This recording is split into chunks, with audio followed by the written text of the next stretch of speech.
ભાવનગરમાં નકલી પોલીસે વડવા નેરા વિસ્તારમાં લાઇટ ડેકોરેશન કરી રહેલા લોકોને ગાળો આપતા સ્થાનિકોએ અસલી પોલીસને સોંપ્યો।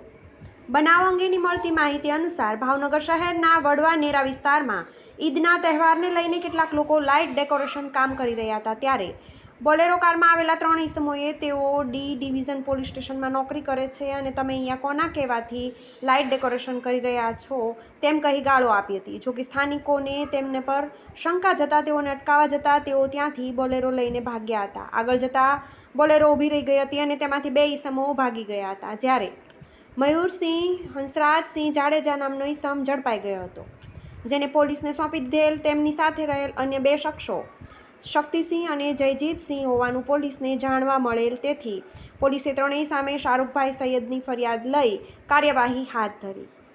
રિપોર્ટર વિશાલ રાઠોડ, ભાવનગર।